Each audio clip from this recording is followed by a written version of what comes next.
Some people from a very young age begin to sense that the world doesn't quite operate the way they feel it. They walk into a room and pick up on a heaviness in the air that no one else seems to notice. They hear a simple, ordinary sentence and catch the wound hidden underneath it. And no matter how hard they try to live normally, there's always this sense that something about them is tuned to the wrong frequency.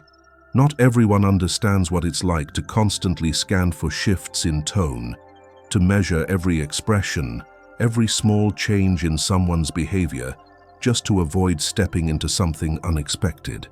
Not everyone knows the kind of exhaustion that makes you disappear for days, not to relax, but to reclaim yourself, because even a harmless conversation can leave you drained when it never touched anything real, and you always feel everything too deeply. Carl Jung called these people rare souls, not because they're holy or special in some inflated way, but because they were shaped by a combination of raw sensitivity and experiences that pushed them past what most people ever have to endure. They didn't become super empaths by choice. They became that way because it was the only way to survive without losing themselves. If you've ever wondered whether there's something off about the way you experience the world, this video might offer you more than just clarity. These are the 7 signs that only a few would truly recognize because they've been living with them for most of their lives. Sign 1. You draw wounded and predatory personalities toward you. Many people with this type of personality share the same pattern. From a very young age, they became the person others turned to when things got out of control. You might have been the one friends confided in when they were falling apart, the one who had to calm down a parent during one of their episodes, or the partner of someone whose emotional state changed like the weather. At first, you probably thought it was because you were a good listener or that you were mature for your age. But according to Jung, this wasn't random. He saw it as the result of a psychological mechanism formed unconsciously, starting in childhood. If you grew up in a home where the adults were emotionally unstable, you had to learn to sense and adjust your behavior to keep things from spiraling. Maybe you had a mother who snapped without warning, or a father who sank into long silences. Perhaps you never knew whether the house would be warm or cold when you arrived home. So you trained yourself to notice the small shifts, a tone in the voice, a look, a pause that felt off before the situation could get worse. Over time, this didn't stay as a coping skill. It became part of who you are. You developed the ability to read other people's emotional states quickly. You got used to tracking their voices, expressions, and micro-behaviors. And this made you the kind of person that emotionally unstable people naturally gravitate toward. Jung believed that people who develop this level of sensitivity carry what he described as a kind of psychological field, an unconscious signal that others pick up without realizing it. It can't be seen, but those who are wounded, emotionally unregulated, or prone to manipulation sense it almost immediately. They recognize, often without knowing why, that you're someone who can carry their weight for them, and they move toward you like it's instinct. In psychology, this is sometimes referred to as narcissistic supply, the emotional resource certain disordered personalities seek out in others. But a super empath doesn't just provide attention. You offer something far more valuable: acceptance, understanding, forgiveness, and emotional containment. You don't overreact to their outbursts. You try to understand the pain behind the behavior. You process their chaos for them, using your patience and your ability to decode what they can't articulate. From their perspective, you're the ideal person. They get to fall apart without judgment. They get to unload what they can't carry, and you're there to receive it. What you often don't realize is that, in many of these relationships, you're being used, not always with intention, but with consequence. You might be in a romantic relationship where the other person keeps hurting you, but every time they do, they follow it with a painful story about their past, and it makes you hesitate to leave. Or maybe you work with someone who constantly controls or manipulates situations, but they tell you it's because they were betrayed once and can't trust people anymore. You understand their pain, and because you understand it, you stay. But the truth is, not everyone wants to heal. Not everyone is ready to take responsibility for their shadow. Just because you can see the pain behind someone's destructive behavior doesn't mean you're supposed to stay and carry it for them. Jung emphasized, until you make the unconscious conscious, it will direct your life, and you will call it fate. If you don't recognize that you're repeating a pattern, you'll keep calling it bad luck. You'll think you just keep meeting the wrong people. But the truth is, you've been pulled into a loop. That loop begins the moment you learn that your worth is tied to your ability to absorb other people's emotions. And it keeps going when you confuse emotional intensity with real connection. The more chaotic the person, the more you feel like you're needed. You think that if you just love enough, stay patient enough, understand deeply enough, they'll finally change. But what you're giving isn't being valued. It's being consumed. They're not changing because you've already changed for them. They're not adjusting because you've already done the emotional labor. And while you keep giving, you're the one getting drained, more tired, more disoriented, while still thinking you're just not trying hard enough. You're not weak. You're someone who learned how to endure very early in life. But because of that, you may have lost track of where your limits should be. Just because you can sense what others feel doesn't mean you have to take it on. And it definitely doesn't mean you need to stay in spaces that slowly erase you. This is often the first sign people notice when they start seeing themselves through Jung's lens. It explains why you've been repeatedly drawn into emotionally volatile relationships. And it points to the first place you need to look. Somewhere in your past, you began to believe that being able to carry other people's weight was what made you valuable. When you keep becoming the container for other people's emotions, their wounds and their dysfunctions, there comes a point where you realize no one is really seeing you. You're connected to everyone, but no one is connected to you. And that leads us into the next sign.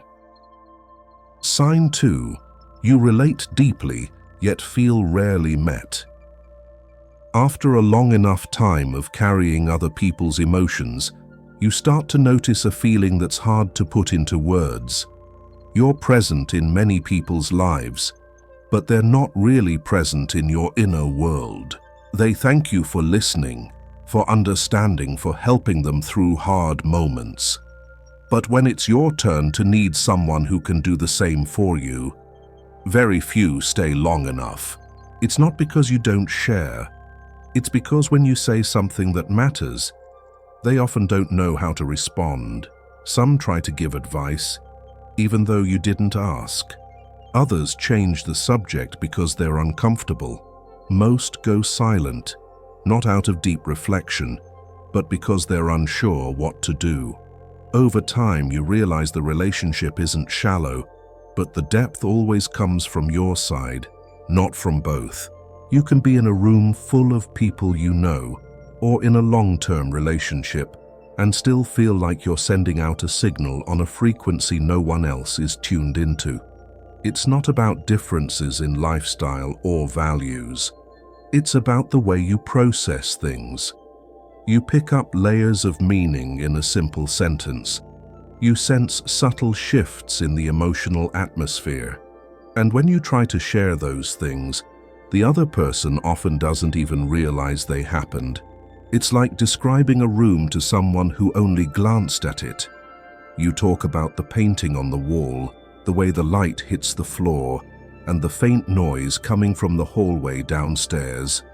But for them, it was just a room. So you stop talking, not because you don't want to share, but because you know saying more won't change anything. The difference in how you perceive things makes the conversation feel off, not in a dramatic way, but in a way that slowly wears down your interest in continuing. Carl Jung once said, "Loneliness does not come from having no people around you, but from being unable to communicate the things that seem important to you." The kind of loneliness he meant isn't about being physically alone. It's that helpless feeling when you try to say something that really matters to you, but no matter how you word it, the other person just doesn't get it. And you've been there.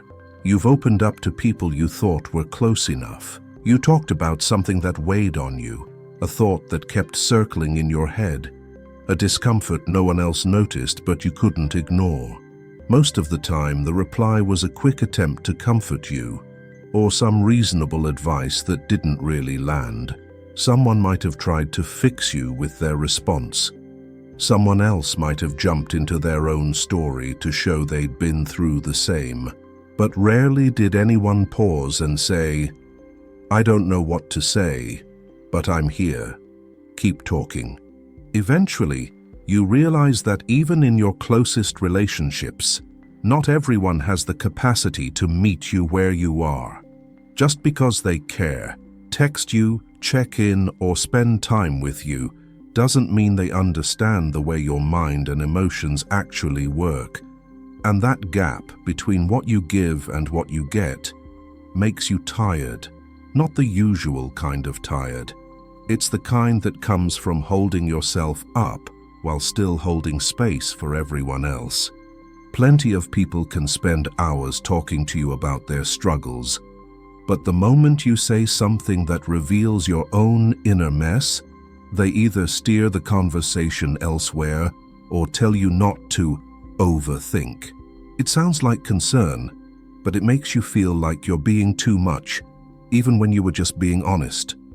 After that happens a few times, you pull back. You still listen, but you talk less. You still connect, but you stop letting people in too far. Not because you're guarded, but because you've learned that if someone can't hold your core, then the rest of it doesn't really matter. At some point, you stop fighting the loneliness. Not in a bitter way, but with quiet acceptance. It becomes a distance you carry with you, even around family or people who genuinely care. It's like standing next to a deep, still lake, clear enough to see through, calm enough to seem inviting, but no one dives in. They swim at the surface and think they've seen all of you. Meanwhile, you're still at the bottom, waiting. The truth is, you don't need many people to understand you, but you need at least one person who can sit with your truth without trying to reshape it. You need a space where you don't have to shrink or explain your sensitivity to make it easier for someone else to digest. And when that space doesn't exist, you'll choose solitude. Not because you're tired of people, but because it's the only place where you can return to your own rhythm. That's what we'll explore next. Sign 3. You require solitude to remain psychologically whole. Your need for solitude doesn't come from being introverted. It comes from the mental load your nervous system has to process after every interaction. When you're around other people, even in a simple conversation or a quick social exchange, you don't just hear what they say. You notice changes in their expressions, the way their voice rises or falls, how they repeat a phrase or leave a thought unfinished. Those tiny signals don't just pass you by. They stick, they build up, and your brain works overtime to decode, analyze, and regulate what they might really mean.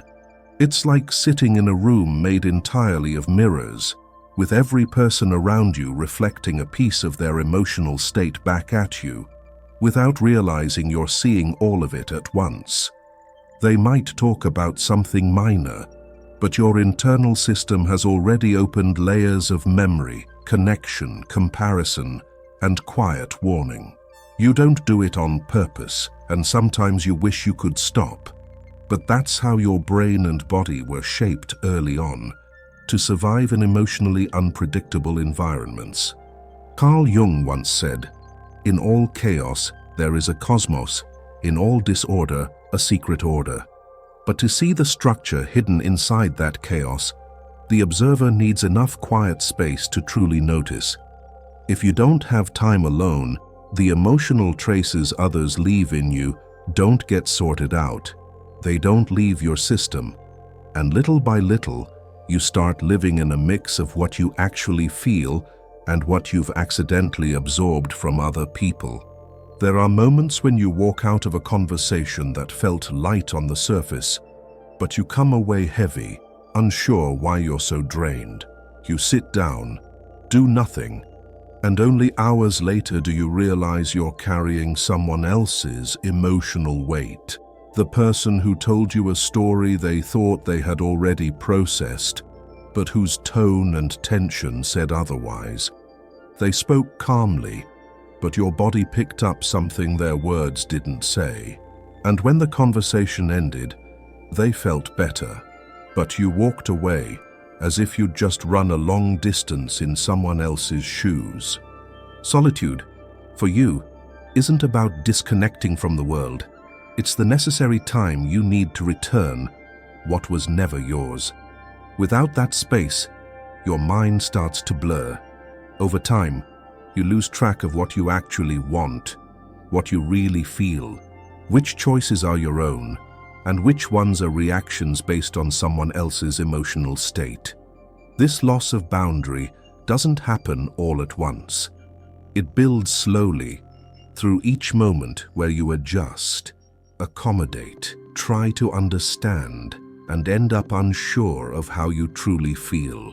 Some people might call you cold because you disappear after long interactions, but you know that's the time you need to breathe, to clear out the subtle residue left in your mind, like someone who needs to wash their hands after touching a mix of unfamiliar substances.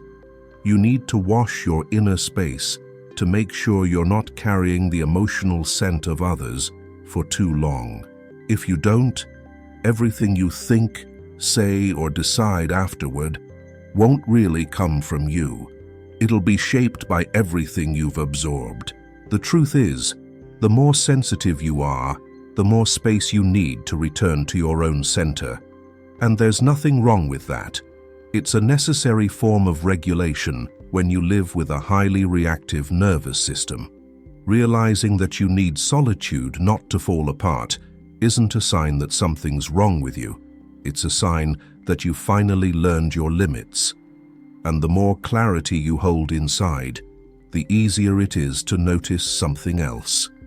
Your presence alone, even when you don't say much, tends to make some people quietly uncomfortable.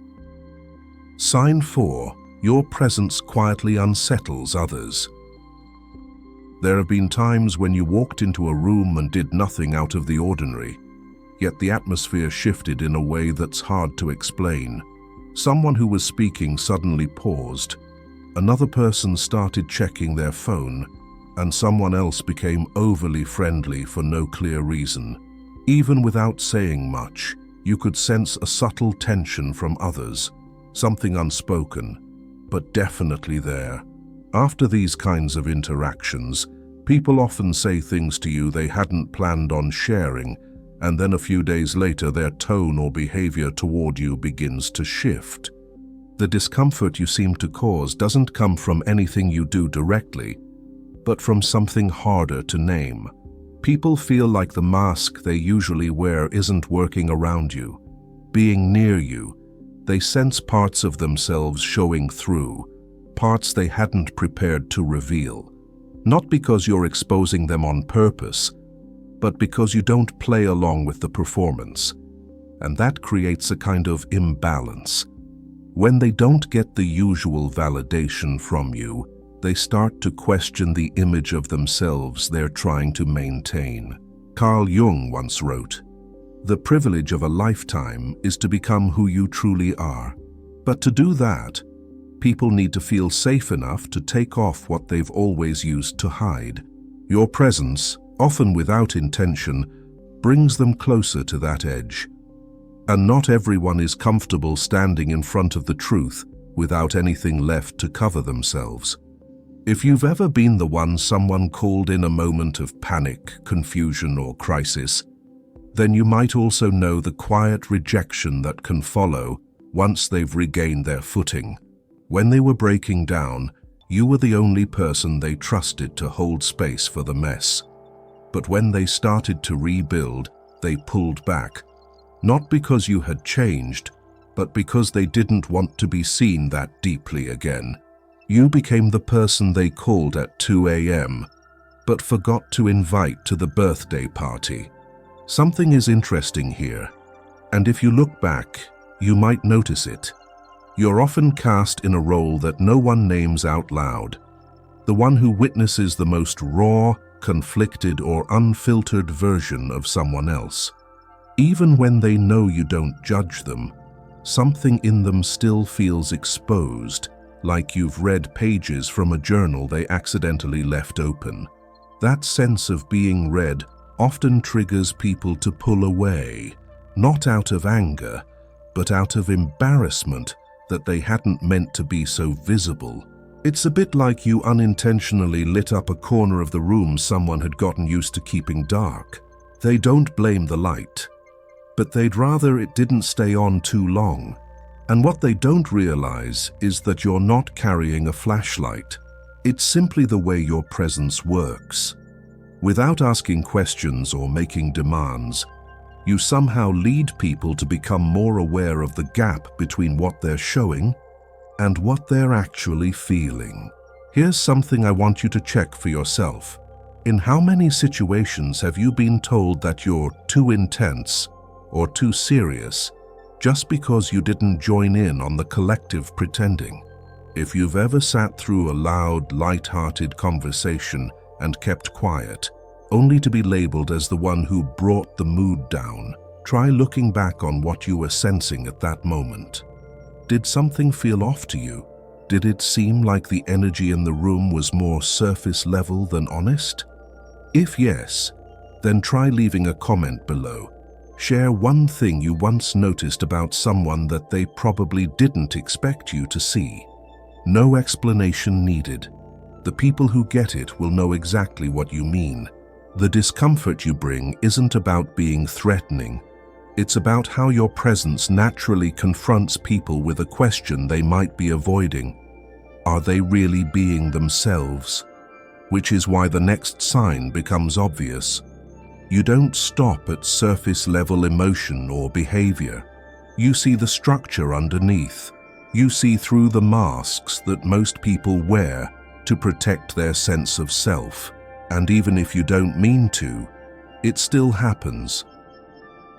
Sign 5. You perceive people beneath their masks. You don't consciously try to analyze anyone, but every interaction with you somehow touches something deeper. Others might not notice it, but you clearly sense when their words don't match the emotion behind them. A story that sounds ordinary still catches your attention. The way someone glances to the side, the way they smile with sadness in their eyes, the way they skip over a detail that should have mattered. All these fragments come together in your mind as pieces of a map that even the person speaking has never read. And the strange part is, you're not trying to do any of this. Your brain processes it all on its own, while you stay calm and collected on the outside. You've sat across from an old friend, listened to them talk about work, family, and everything keeping them busy, but you couldn't shake the sense that they were sitting on the edge of something only you could see. Everything they said sounded fine, but their breathing was uneven. Their fingers tapped lightly on the table, and their eyes lingered a little too long on a detail that didn't seem important. And you knew that if you asked just the right question, the outer shell would break, not to expose them, but to finally let them breathe. Carl Jung once wrote, "Knowing your own darkness is the best method for dealing with the darkness of other people. When you face the darker parts of yourself, you're not surprised to see them in others. In fact, you recognize them quickly because they show up like a familiar language. You know when someone is over-controlling to hide insecurity. You can feel anger sitting under a calm tone. You can see a codependent dynamic running in the background of a relationship that still gets called love. The problem is, most of the things you notice come to you far earlier than others are ready to see them. When someone is still busy building an image they can survive in, you've already spotted the cracks in the foundation. When you've only met them a few times, you can already tell why they overreacted to something small. And because of that gap in timing, you end up holding back a lot, even when you know that saying it out loud would make things clearer. It's like sitting in a theater and realizing someone is performing the wrong script while the whole audience still claps. You know something's off, but you can't just interrupt the show, so you learn to stay silent, keep the truth inside, and only bring it out when someone is truly ready to face it. This doesn't just apply to others. Once you get used to seeing what's real, you stop being able to tolerate pretending in yourself. Polite small talk, calculated behaviors, decisions that go against your inner truth, they all start to feel uncomfortable in a very specific way. And over time, you lose the ability to keep playing old roles. You step out of relationships not because there's a big conflict, but because you simply can't keep going against your own sense of what's real. You tried to hold down a stable job, but every morning felt like putting on a shirt that no longer fits. You tried to maintain a group of friends, but after every gathering, you felt heavier instead of lighter. You lost interest in conversations where people were just waiting for their turn to speak. You could see when a connection was being built on half-truths. And because you couldn't unsee it, you couldn't stay. You didn't choose a life that's easy to breathe in. You just chose not to close your eyes to what you know isn't real. And that choice means your life often moves in the same cycle. You see something, you confront it, you walk away, and then you rebuild. Where others might take years to realize a relationship is heading the wrong way, you see it early. Which means you're also the one who has to make the hard call first. Seeing through others isn't a light gift, it's a weight. Because you perceive more than you can say, and you feel more than others even realize is happening. But as Jung once wrote, the most terrifying thing is to accept oneself completely. And with everything you see, you're being brought back to yourself through every truth you touch, both in others and within you. Sign 6. You have passed through psychological death and renewal. People like you don't just go through a rough patch. They go through a total breakdown in identity. It's as if the inner framework that used to hold you together starts to fall apart piece by piece, not because someone forced it, but because something inside you stops accepting what used to feel solid. Jung called this the moment when the old self dissolves so that a new form of being can begin to take shape. He believed real transformation only comes after the previous version of yourself can no longer function, and this isn't a journey most people are willing or even able to face. Some people enter this kind of breakdown after a blow so deep they can't look away anymore. It could be betrayal that shakes your foundation, a loss that guts everything familiar, or a moment of clarity that makes you realize you've lived too far from who you really are. However it starts, the experience often feels like being pulled off a cliff into a free fall with no bottom. On the outside, things may still look fine, but inside, the entire system, every belief, every defense, every self-image is collapsing. You start losing your tolerance for relationships where you have to pretend. You find yourself withdrawing from conversations that once felt routine, but now leave you drained or silent. You look back at your past self and genuinely don't know how you survived what you used to normalize. And instead of trying to fix it all back into place, you step out of that space, even if you have no idea what's waiting on the other side. What makes you different isn't that you're untouched by pain. It's that you let that pain take you into the dark, and you walk through it without running or covering it up. People who've died and come back in this way don't chase after shiny answers anymore. They pause more. They watch more. Not out of fear, but because they know what broke inside them and how long it took to rebuild. They no longer chase what sounds good because they've believed in beautiful things before and watched them fall apart in their hands.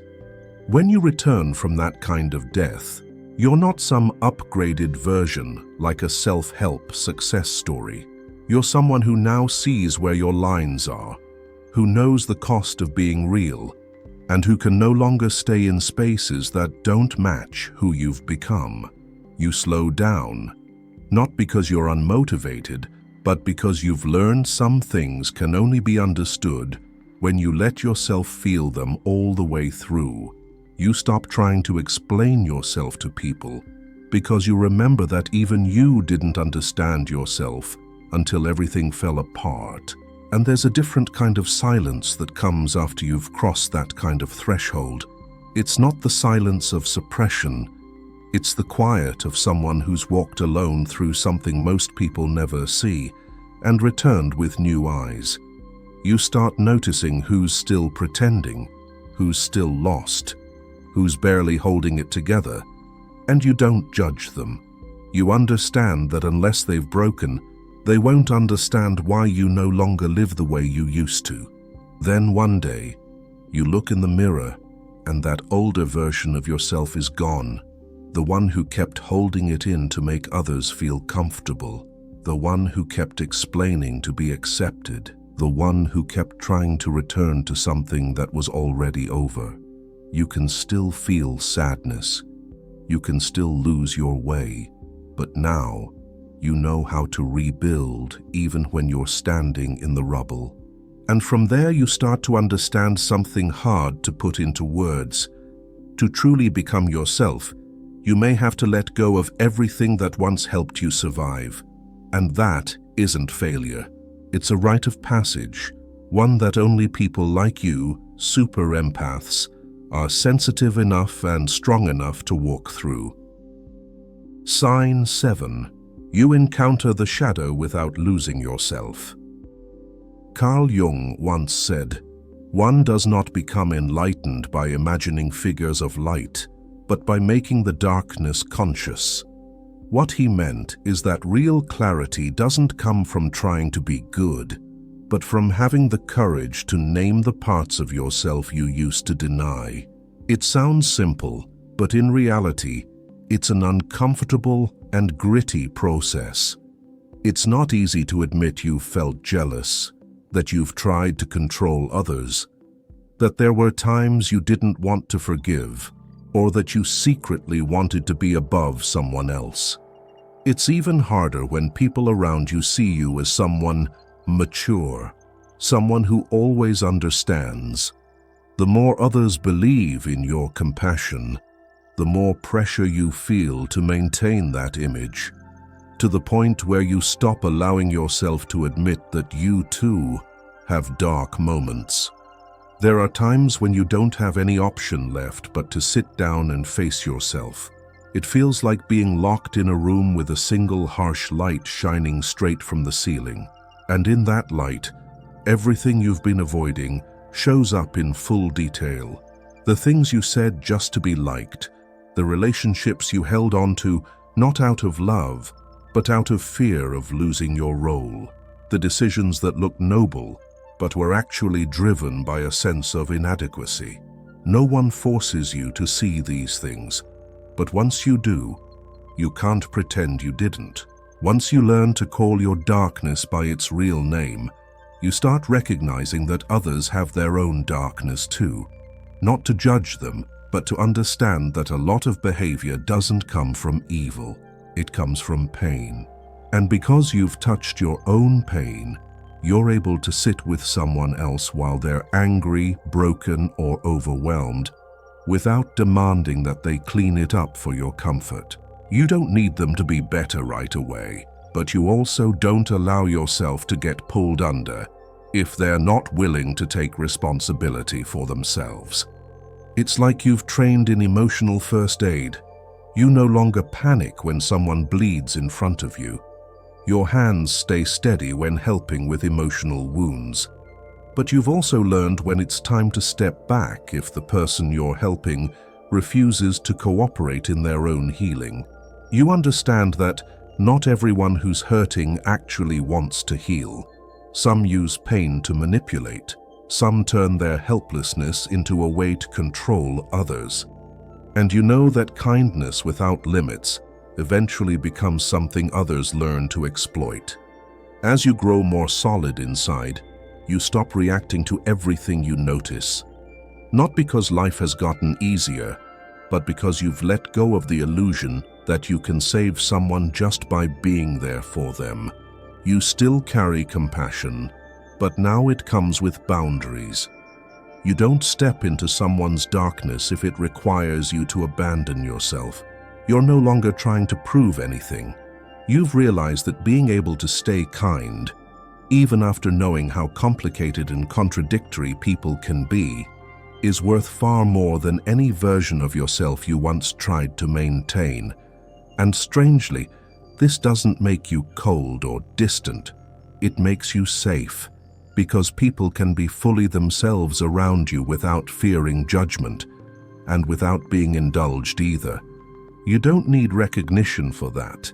You just need to know that after everything you've seen, felt, and survived, you still have a clear, quiet place inside that you haven't handed over to anyone, not even when you came close to losing it.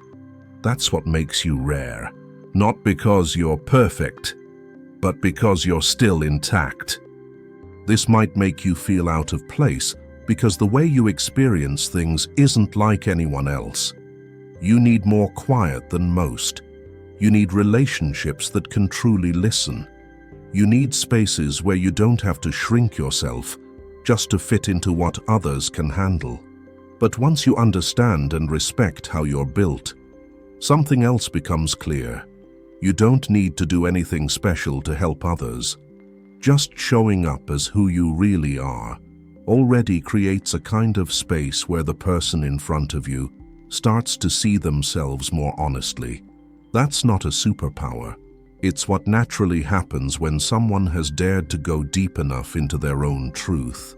So don't try to make yourself easier to digest, just so someone will keep you. Don't apologize for your depth. Don't trim yourself down just to feel less alone. What you need to protect isn't your image, it's your inner wholeness. If you saw yourself anywhere in this video, I'd appreciate it if you gave it a like, just so I know you're out there. And if you want to keep exploring the inner world through Jung's lens, you can subscribe so you won't miss what comes next. I'll still be here with you, peeling back a few more layers.